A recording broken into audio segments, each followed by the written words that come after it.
Hi guys, share ko lang sa inyo itong tool na ginagamit ko. So very helpful siya para makapag-backtest or makapag-try ng bagong strategy or kung tama ba yung mga setup na ginagamit mo.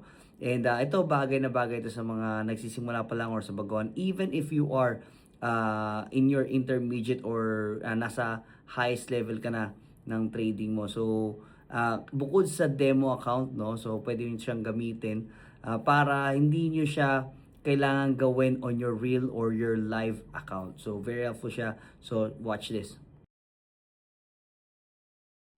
Okay, so nandito tayo sa chart natin. So, the tool na ginagamit ko is TradingView. Ayan, so pwede kayong maglagay ng mga stocks na fina-follow niya, mga indices, AI related, Philippine stocks, forex, crypto, metal and commodities. So kayo na bahala maglagay or mag-organize niyan, no.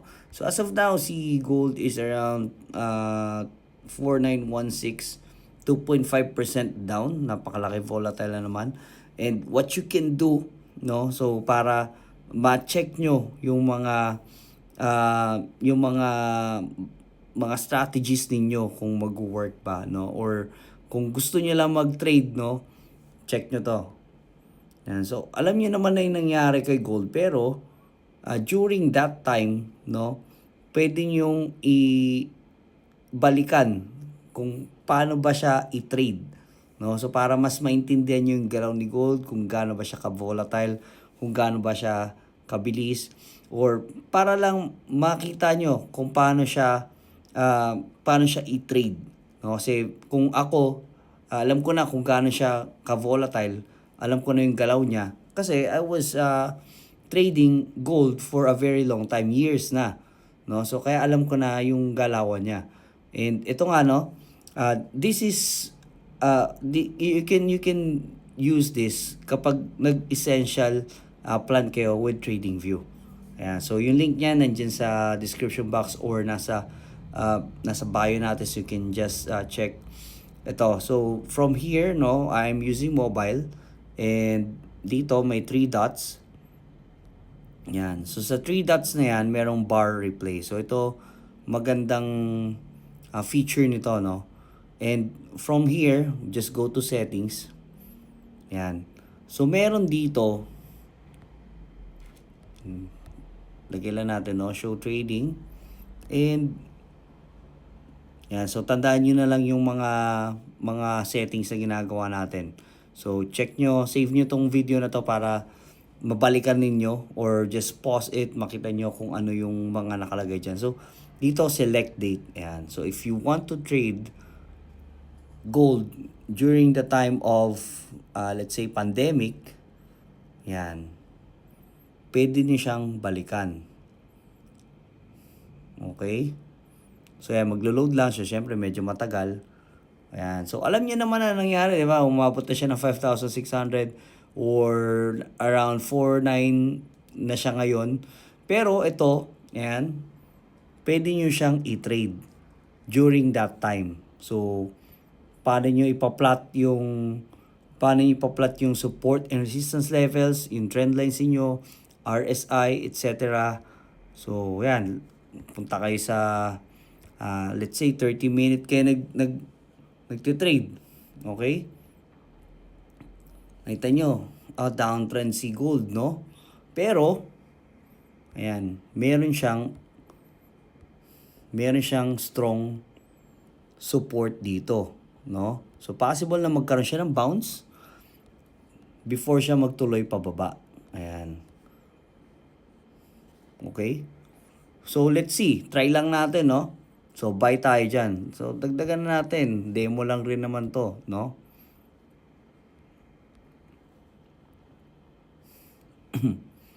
Okay, so, try natin. And, buy tayo. Yan. So, para ka magkaroon ng SL dyan, just drag and drop, no? Oh. Yan. Okay, buy tayo eh. Yan. Oops. Yan. So, SL natin is around here. So, below below the yan, below the major support, no? Yan. So, nakalagay na dyan, nakakompute na kung magkano. And, syempre, based on your computation, malalaman nyo na rin kung ano yung risk to reward ratio. So, it's like 1:2, no? 1:2.5, something like that. And, from here, ayan, click nyo lang itong play button, no? So, automatic siya na gagalaw. And dito, pwede nyo siyang bilisan, pwede nyo siyang bagalan. Yan. Okay. So from here, lagay nyo lang play button. Yan. Tumaas mo, ops na SL tayo. Diba? So,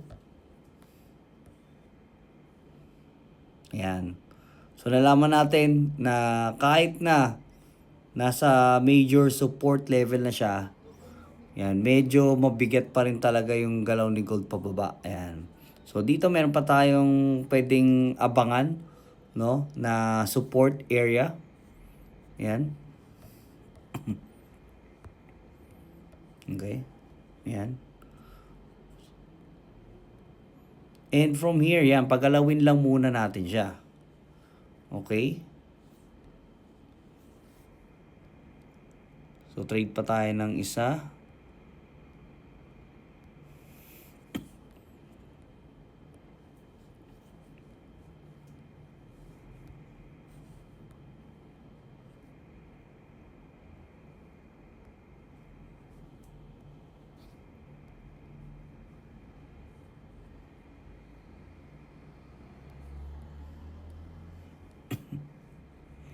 Okay, so nawala, no?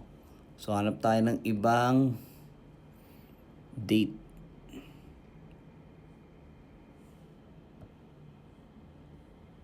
Okay, so yun, no? 1,241. So ano nga ba yan, no? Continuously going up si gold and it's about to break out. So nasa 4-hour time frame tayo and pwede niyang kunin to, no? Yan. Okay. Yan. So for me, and pwede niyong pagalawin muna. Okay? So hanap ka ng resistance or ayan, nagkaroon siya ng breakout, no? Okay, so pagalawin niyo lang. Yan. Nagkaroon siya ng malalim na break na na retracement, na pullback. Okay? Ayun, nagkaroon ng magandang, so medyo nahuli lang tayo, no? So let's say na ganun yan nangyayari, no, nahuli tayo. So we don't let it play us, no? So kailangan syempre timing din tayo. Yan. Okay, so kung hindi tayo nakasabay, okay lang kasi ganoon naman din nangyayari sa real life, di ba? Yan. So kung mag-breakout siya diyan, okay lang. Yan. So you wait.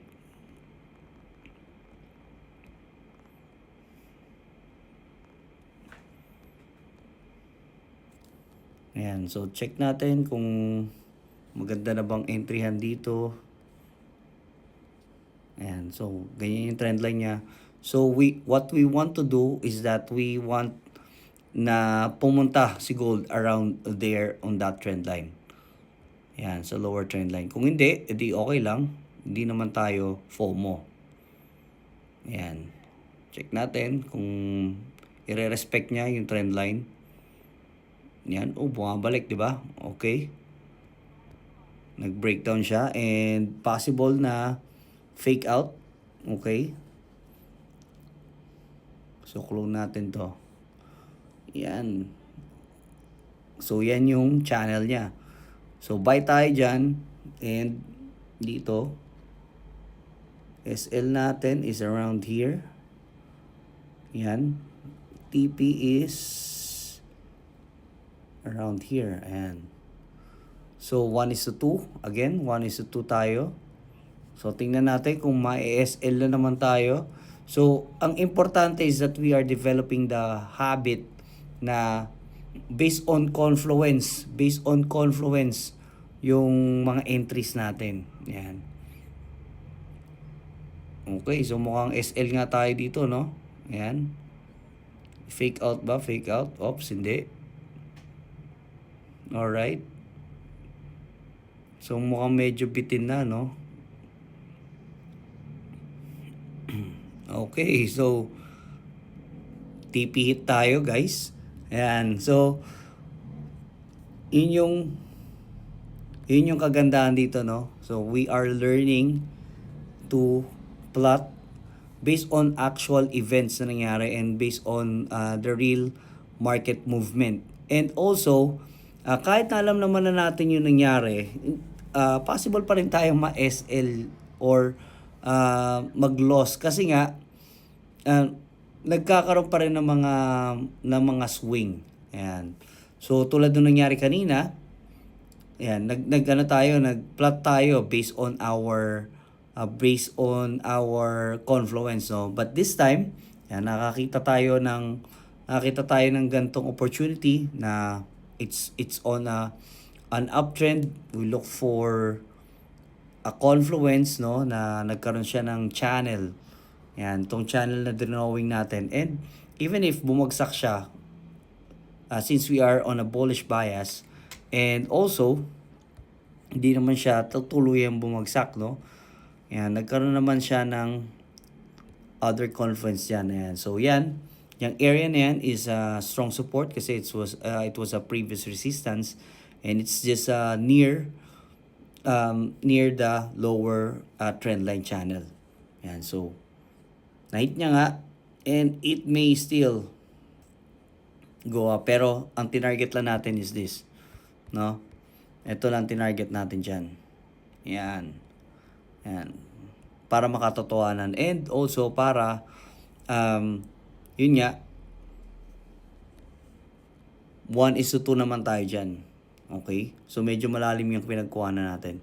So, that's it, guys, for our video. And thank you so much for watching. And I hope you learned something here. And I just really want to share this with you para makapag-backtest kayo. And also, para makita nyo kung paano yung actual movement ng asset na tinitrade niyo. And makagalaw kayo. Makapag-entry kayo, makahanap kayo ng entry based on based on the actual market movement. So nakita nyo kanina, naiiwan tayo, humanap tayo na kasi ganun naman talaga yung nangyayari, di ba? So we know na lalapag yan sa gantong area, sa ganto. Pero di tayo nakapag-place ng order, di tayo nakapag-trade kasi may ginagawa tayo or di tayo nakatutok sa market. It's okay. So kung nakita nyo kanina, ginawa natin siya ng trend line para lang makita natin na doon siya possible bumagsak. Okay? So and also upon checking, it's still on a bullish bias naman din talaga. So that's it, guys. Thank you so much for